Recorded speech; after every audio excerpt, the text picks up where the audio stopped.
Hello everyone. Very good morning to all of you. दिन की शुरुआत करेंगे 27 अप्रैल 2023 के करंट अफेयर के साथ। हर एक क्वेश्चन इंपॉर्टेंट है, इसलिए पूरा वीडियो अंतिम तक ध्यान से देखिएगा। करंट अफेयर का पीडीएफ स्टैटिक जीके के साथ आप एग्जाम इंजन एप्लीकेशन से डाउनलोड कर सकते हैं। जब भी आप एग्जाम इंजन एप्लीकेशन को डाउनलोड करें तो उसे 5 स्टार रेटिंग देना ना भूलें, क्योंकि ये वो एप्लीकेशन है जो डेली आपको फ्री कंटेंट तो देता ही है, साथ में सबसे ज्यादा सस्ते बैचेस भी आपको देता है। तो इतना डिजर्व करता है एग्जाम इंजन एप्लीकेशन कि आप उसे 5 स्टार रेटिंग जरूर दें। अब शुरू करते हैं आज के करंट अफेयर। अभी हाल ही में प्रधानमंत्री नरेंद्र मोदी के द्वारा भारत के कौन से शहर में एक नई वाटर मेट्रो को हरी झंडी दिखाई गई है? तो पीएम नरेंद्र मोदी ने इसकी शुरुआत करी है केरल के अंदर कोची से। अब देखिए, यहाँ पर मेट्रो ट्रेन की बात नहीं हो रही है, यहाँ पर बात हो रही है वाटर मेट्रो की। वाटर मेट्रो का मतलब यह है कि कोची के आसपास, देखिए होता क्या है, इसका मेन मकसद क्या है, जो ऑफिस के पीक आवर्स होते हैं उस टाइम पर जो रोड में रश होता है उस रश को कम करना, जो ट्रांसपोर्टेशन फैसिलिटी है उसको बेहतर बनाना। जैसे कि एग्जांपल के तौर पर आप किसी भी शहर में देखो तो शाम को 6:30 बजे से लेकर 9 बजे के बीच में काफी रश हो जाता है। कारण क्या है कि ज्यादातर ऑफिस इसी टाइम पर छूट रहे होते हैं और लोग अपने अपने घरों के लिए जाने के लिए रोडों पर होते हैं। तो ये जो फैसिलिटी है, जो वाटर मेट्रो है, ये लोगों का जो रश है उसे रोड से हटाकर डाइवर्ट करने की कोशिश करेगी। ये पीक आवर्स में 15,000 लोगों का रश ऑन एन एवरेज कम कर देगी। इस वाटर मेट्रो को बनाने के लिए 1137 करोड़ की लागत आई है। ये जो पैसा है, ये एक जर्मन फंडिंग एजेंसी है जिसका नाम है के एफ डब्ल्यू। क्या नाम है? के एफ डब्ल्यू। इसके द्वारा फंडिंग करी गई है। और इसके अलावा केरल सरकार ने इसमें पैसा लगाया हुआ है। केरल में पिनाराई विजयन की सरकार है और यहाँ पे गवर्नर है आरिफ मोहम्मद खान। हमारे जितने भी क्लासिकल डांस हैं, 8 क्लासिकल डांस हैं, उनमें से 2 केरल राज्य के ही हैं। कौन कौन से? एक तो आपका केरल का है मोहिनी अट्टम, और दूसरा है कथकली। कौन सा? कथकली। अगला क्वेश्चन है, G20 के अंतर्गत finance minister and central bank के गवर्नर्स की पहली मीटिंग अभी हाल ही में कौन से शहर में आयोजित करी गई? तो सेंट्रल बैंक गवर्नर्स की पहली मीटिंग बेंगलुरु में आयोजित करी गई। इसमें G20 नेशंस के जितने भी देश हैं, उन सभी देशों का जो सेंट्रल बैंक है, जैसे कि हमारे देश का रिजर्व बैंक ऑफ इंडिया है, तो उसी तरीके से इन सभी देशों के जो सेंट्रल बैंक है उनके गवर्नर्स ने हिस्सा लिया। ऑब्वियसली इसका मेन उद्देश्य ये है कि G20 के जो नेशंस हैं वो सभी आपस में फाइनेंशियल कोलैबोरेशन के साथ आगे बढ़े, और अगर आने वाले टाइम में किसी भी कंट्री को जरूरत पड़ती है तो दूसरे सेंट्रल बैंक्स उनको मदद देने के लिए तैयार रहे। अभी हाल ही में एग्रीकल्चर चीफ साइंटिस्ट की मीटिंग भी आयोजित करी गई थी, 17 से लेकर 19 तारीख तक। ये कहाँ आयोजित करी गई थी? यह वाराणसी में आयोजित करी गई थी। इस साल G20 की अध्यक्षता भारत कर रहा है, जितनी भी मीटिंग है वो सब भारत में ही हो रही है। G20 की स्थापना 1999 में करी गई थी। और जो करंट अफेयर की पीडीएफ है पूरी, मैंने आपको वो पूरी बुकलेट दे दी है, बिल्कुल फ्री ऑफ कॉस्ट सभी के लिए है। तो आप उसे एग्जाम इंजन एप्लीकेशन से डाउनलोड कर सकते हैं। अगर आपने अभी तक नहीं करी है तो कर लीजिए। उस पूरी बुकलेट में करीब 100 पेज की बुकलेट है, जिसमें मैंने आपको जुलाई 2022 से लेकर अप्रैल 2023 तक का सारा डेटा दे दिया है, जिसमें मिलिट्री एक्सरसाइज है, G20 की मीटिंग है, वंदे भारत ट्रेन जो लॉन्च करी गई हैं, स्पोर्ट्स टूर्नामेंट हो गए, बुक्स एंड ऑथर्स हो गए, लेटेस्ट अपॉइंटमेंट्स हो गए, ये सारा कुछ डेटा उसमें है आपके आने वाले एग्जाम के लिए। तो उसे आप एग्जाम इंजन एप्लीकेशन से जरूर डाउनलोड कर लीजिए। हिंदी और इंग्लिश दोनों में ऑप्शन है। अगला क्वेश्चन है, इनमें से ये कौन सा राज्य है जिसके द्वारा ट्राइबल चिल्ड्रंस के लिए एक आर्टिफिशियल इंटेलिजेंस मशीन लगाई गई है? ये जो मशीन है, ये स्कूल में जो ट्राइबल कम्युनिटीज के बच्चे हैं उनको जो खाना दिया जाता है उसकी गुणवत्ता को परखने का काम करेगी।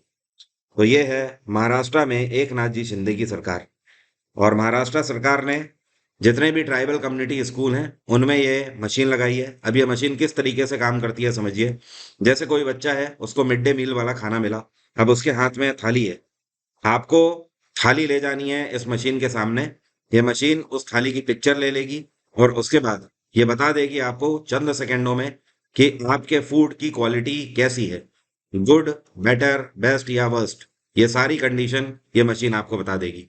बट मुझे लगता है केवल फोटो से कैसे आंका जा सकता है, इसके बेहतर भी विकल्प हो सकता था कि एक्चुअली फूड की क्वालिटी बताई जाए, ना कि केवल पिक्चर के थ्रू देखकर हमें कैसे पता लग सकता है कि फूड में न्यूट्रिशन है भी या नहीं है। अगला क्वेश्चन है, who has inaugurated the discovery campus of the national technology centre in Chennai Tamil Nadu. अभी हाल ही में तमिलनाडु के चेन्नई में इनमें से किसके द्वारा नेशनल टेक्नोलॉजी सेंटर की स्थापना करी गई है डिस्कवरी कैंपस के रूप में? तो ये हैं सर्बानंद सोनोवाल। और सर्बानंद सोनोवाल इस टाइम पे मंत्रालय संभाल रहे हैं पोर्ट शिपिंग एंड वाटरवेज। तो इनके द्वारा इसका उद्घाटन किया गया है। अब ये जो डिस्कवरी कैंपस है, आपको नाम से ही समझ आ रहा है, डिस्कवरी मतलब खोज करने के लिए, न्यू इन्वेंशंस करने के लिए। तो ये एक तरीके से नेशनल टेक्नोलॉजी सेंटर का रिसर्च एंड डेवलपमेंट विंग बनाया गया है। आने वाले टाइम में आत्मनिर्भर भारत के अंतर्गत नई नई इनोवेशंस यहाँ पर करी जाएंगी। भारत के कई सारे एंटरप्रेन्योर्स को यहाँ पर मौका मिल सकता है। भारत के कई सारे अपकमिंग साइंटिस्ट को यहाँ पर मौका मिल सकता है। ठीक है। और वैसे भी ध्यान रखिएगा, आत्मनिर्भर भारत के लिए भारत सरकार 2047 तक का टारगेट लेकर चल रही है। मतलब कहने का ये कि भारत सरकार का ये लक्ष्य है कि 2047 तक हम डेवलप्ड कंट्री बन जाए, आत्मनिर्भर बन जाए। अगला क्वेश्चन है, ये कौन सा देश है जिसने अभी हाल ही में इस तरीके का पहला टेस्ट किया है और इसको इमरजेंसी अलर्ट टेस्ट बोला गया है, जिसको इन्होंने मिलियंस ऑफ लोगों के मोबाइल फोन्स में किया है। अब देखिए, पहले इसकी मैं कहानी बता देता हूं। देखिए है क्या कि ये टेस्ट इस तरीके से किया गया कि जो ब्रिटेन में सुनाक सरकार है, इन्होंने क्या किया कि कई लोगों के, जो लाखों लोग हैं ब्रिटेन के, उनके मोबाइल्स में एक एप्लीकेशन इंस्टॉल करा दिया। ठीक है। अब उसमें हुआ क्या कि करेक्ट 3 बजे सबको इस तरीके का अलर्ट गया। अब इस अलर्ट में बताया गया कि जो भी आपको चेतावनी होंगी नेचर डिजास्टर से रिलेटेड, जैसे कि मान लीजिए भूकंप आने वाला है, या फिर कहीं पर फ्लड आने वाला है, साइक्लोन आने वाला है, तो इस तरीके के जो भी नेचुरल डिजास्टर सिचुएशंस हैं, या फिर कहीं पर लैंडस्लाइड हो सकती है, तो इस तरीके की चेतावनी आपको मोबाइल फोन्स में मिल जाया करेंगी। तो ये अपने आप में एक अच्छी पहल है। इसके पहले कनाडा भी इस तरीके के एप्लीकेशन लॉन्च कर चुका है। जापान तो बहुत पहले ही लॉन्च कर चुका था। इस टाइम पर ब्रिटेन में ऋषि सुनाक की सरकार है। कैपिटल है लंदन। साउथ कोरिया की कैपिटल है सियोल और नॉर्थ कोरिया की कैपिटल है प्योंगयांग। जापान की कैपिटल टोक्यो, भारत की आपको पता ही है नई दिल्ली। अगला क्वेश्चन है, इनमें से ये कौन सा भारतीय बैंक है जिसने अभी हाल ही में रिजर्व बैंक इनोवेशन हब के साथ एक पार्टनरशिप करी है और इस पार्टनरशिप के अंतर्गत इन्होंने सबको चेतावनी दी है कि आप जल्द से जल्द अपना जो फॉर्म 15G है और 15H है, इसका सबमिशन कर सकते हैं, वो भी डिजिटलाइज वे में। अब देखिए, फॉर्म 15G और H किससे रिलेटेड है? ये TDS से रिलेटेड है। तो ये है कैनरा बैंक। अब कैनरा बैंक ने क्या किया है, रिजर्व बैंक इनोवेशन हब के थ्रू साथ मिलकर इनके जितने भी कस्टमर्स हैं उनको सबको ये बताया है कि अगर आप मिनिमम स्लैब में आते हैं कि आपका कोई भी डिडक्शन नहीं होना चाहिए TDS में, आपका पूरा TDS रिफंड हो जाना चाहिए, तो उस केस में आप 15G और 15H फॉर्म अपना जल्दी से जल्दी सबमिट कर दीजिए ताकि उसको प्रोसेस कराया जा सके। और अगर आप मिनिमम स्लैब के ऊपर जाते हैं तब तो फिर आपका टैक्स के रूप में कटता ही कटता है। और कैनरा बैंक की बात करें तो इसकी स्थापना 1906 में करी गई थी। कैनरा बैंक का हेडक्वार्टर है बैंगलोर। और इस टाइम पे कैनरा बैंक के CEO कौन है? ये हैं KS राजू। कौन है? KS राजू। एक्सिस बैंक 1993 में स्थापित किया गया था। HDFC बैंक भारत का इस टाइम पे सबसे बड़ा कैपिटलाइज बैंक है 1994 में। और स्टेट बैंक ऑफ इंडिया 1955 में। अगला क्वेश्चन है, department for promotion of industry and internal trade में सचिव के रूप में अभी हाल ही में किसने पदभार संभाला है? तो जो आपको पिक्चर में दिखाई दे रहे हैं, ये सीनियर IAS अधिकारी हैं राजेश कुमार सिंह। और ये केरल कैडर के अधिकारी हैं और इनको कमीशन किया गया था 1989 में। तो काफी पुराने और सीनियर अधिकारी हैं। अब ये पदभार संभाल रहे हैं department for promotion of industry and internal trade का। इससे पहले ये एनिमल और हस्बेंड्री डिपार्टमेंट में कार्यरत थे सचिव के रूप में।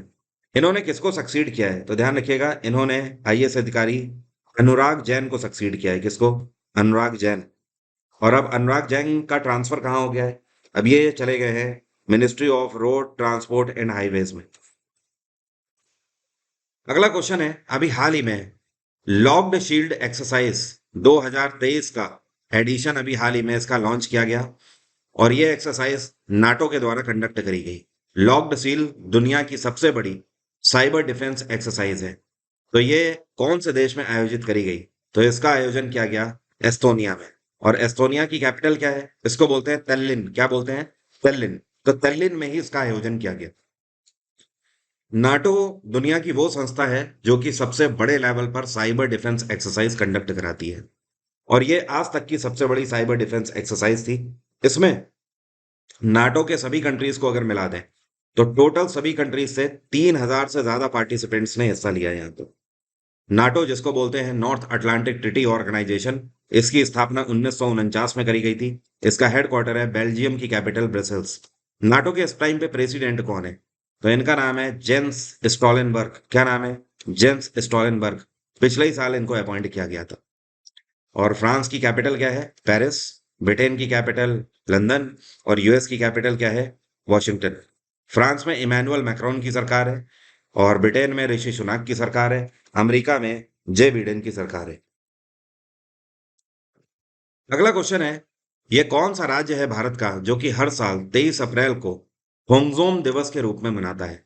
होमजोम डे हर साल मनाया जाता है मणिपुर में। अब इसका कारण क्या है? इसका कारण यह है कि 23 अप्रैल 1891 को मणिपुरी लोगों ने ब्रिटिश इंडिया के खिलाफ, मतलब आप ये समझ लो, ब्रिटिश इंडिया नहीं बोल सकते, ब्रिटिशर्स के खिलाफ अपना मोर्चा छेड़ा था। जो ब्रिटिशर्स थे वो मणिपुर की टेरिटरी पर कब्जा करना चाहते थे।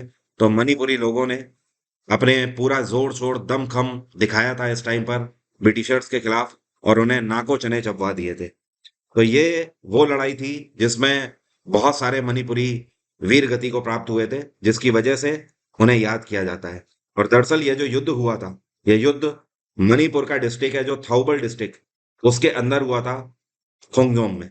तो खोंगजोम दिवस के रूप में इसको मनाया जाता है। और हर साल उन सभी वीरों को याद किया जाता है जिन्होंने शहादत दी थी इसमें। मणिपुर में इस टाइम पे बीरेन सिंह की सरकार है। अभी पिछले ही साल इनकी फिर से सरकार आ गई है। और यहाँ पे गवर्नर है अनसुईया उइके। अगला क्वेश्चन है, वर्ल्ड इम्यूनाइजेशन सप्ताह अभी हाल ही में कौन से दिन मनाया गया? विश्व टीकाकरण सप्ताह इसको बोला जाता है। ये हर साल मनाया जाता है। कब से कब तक? तो ये 24 अप्रैल से लेकर 30 अप्रैल तक मनाया जा रहा है। और इस बार 2023 की थीम बहुत ही छोटी और अट्रैक्टिव है, तो ये पूछी जा सकती है, द बिग कैचअप। ये इस वजह से सप्ताह मनाया जाता है कि लोगों में अवेयरनेस रहे कि वो अपना टीकाकरण समय से कराएं और अपनी इम्यूनिटी को बूस्टअप करके रखें, क्योंकि कोई भी बीमारी आपके शरीर में तभी प्रवेश करती है जब इम्यूनिटी वीक होती है। एक्चुअली बीमारी का प्रवेश करना बहुत बड़ी डील नहीं है। बीमारी तो किसी के भी शरीर में आ सकती है, लेकिन अगर बीमारी जा नहीं रही है, इसका सबसे बड़ा कारण है इम्यूनिटी का वीक होना। कोविड के साथ एक यही बड़ी समस्या है। इवन अगर हम बात करें एचआईवी के साथ, तो उसके साथ भी यही बड़ी समस्या है। एचआईवी जिसको हम लोग बोलते हैं human immuno deficiency virus. HIV हमारी बॉडी में किस चीज को हिट करता है? डब्ल्यूबीसीज को। और डब्ल्यूबीसीज के अंदर कौन से सेल को? लिम्फोसाइट को। और लिम्फोसाइट क्या करते हैं? लिम्फोसाइट एंटीबॉडीज का काम करते हैं। और जब एंटीबॉडीज को ही हिट करेगा सीधे ये वायरस, तो जाहिर सी बात है प्रतिरोधक क्षमता खत्म हो जाएगी। तो सारा खेल जो भी है वो इम्यूनिटी का है। विश्व मलेरिया दिवस अभी हाल ही में 25 अप्रैल को पूरे विश्व में मनाया गया। इस बार की वर्ल्ड मलेरिया डे की थीम क्या थी? इस बार की इसकी थीम है time to deliver zero malaria, invest innovate implement. Malaria मादा एनिफिलीज मच्छर के काटने से ही होता है। जो आपको पिक्चर में व्यक्ति दिखाई दे रहे हैं, इनका नाम है सिद्धार्थ राव। अभी हाल ही में इनका निधन हो गया। ये कौन सी कंपनी के को फाउंडर थे? तो सिद्धार्थ राव ने एक कंपनी की स्थापना करी थी और इनकी कंपनी का नाम है वेब चटनी। क्या नाम है? वेब चटनी। इस कंपनी की स्थापना इन्होंने तब करी थी जब ये केवल 19 साल के थे। 1999 में इन्होंने इस कंपनी की स्थापना करी थी। और ये वो टाइम हुआ करता था जब एडवर्टाइजिंग का बहुत बड़ा दौर था, बहुत बड़ा और खुला मार्केट था। तो इन्होंने उसी चीज को भापते हुए वेब चटनी नाम की अपनी एक नई कंपनी खोली। और इस कंपनी का काम ही था एडवर्टीजमेंट, ब्रांड होल्डिंग लगाना, ये सारी चीजें। हालांकि वेब चटनी को बाद में एक जापानीज कंपनी जिसका नाम है देंतसू, देंतसू ने इसको खरीद लिया। और देंसू का हेडक्वार्टर है टोक्यो। तो अभी ये अंडरटेकिंग कंपनी है। देंसू के खरीदने के बाद भी जो सिद्धार्थ राव हैं वो इसके सीईओ के रूप में कार्यरत थे। तो बहुत ज्यादा उम्र नहीं थी, करीब करीब आप ऐसा ही समझ लीजिए 43-44 वर्ष की उम्र में इनका निधन हो गया है। अब मेरा आज का सवाल आपसे, आर्ट एंड कल्चर से। आप में से कितने लोग बता सकते हो हमारे जो क्लासिकल डांस है उनमें कितने रस हैं? कमेंट बॉक्स में जल्दी से लिखकर बताइए। एग्जाम इंजन एप्लीकेशन पे आप मुझे फॉलो कर सकते हो। इस बार अगर आप 2023 का सीजल एग्जाम देने जा रहे हैं तो इस बैच में आप एंट्री ले सकते हो। इस बैच में रजिस्ट्रेशन अभी खुले हुए हैं। इस बैच में VOD classes plus live classes आपकी चल रही हैं। लाइव क्लासेस में वन लाइनर के फॉर्म में आपको दे रहा हूँ, और जितनी भी थ्योरी क्लासेस हैं वो सब एक ही बार में आपको रिकॉर्डेड मिल जाती हैं। History, polity, geography, science, economics. इसके अलावा आप पूरे साल भर का मंथली करंट अफेयर मैगजीन का सब्सक्रिप्शन भी ले सकते हैं, जिसमें आपको हर मंथ के एंड में पूरा monthly current affair printable format में मिल जाता है। फिर चाहे आप यूपीएससी तक का एग्जाम दे लीजिए, कुछ भी इससे बाहर जाने वाला नहीं है। पॉलिटी और हिस्ट्री के भी रिकॉर्डेड बैचेस ऑप्शन अवेलेबल हैं। एमटीएस वाले स्टूडेंट लास्ट मोमेंट पर भी, अगर अभी भी आप सो के नहीं जागे हैं तो आपके पास मौका है, आप इस बैच के थ्रू अपना सारा कुछ कवर कर सकते हैं। तो आज की बात यहीं तक रहेगी। Thank you so much, have a nice day, take care, bye bye. आपका दिन मंगलमय हो।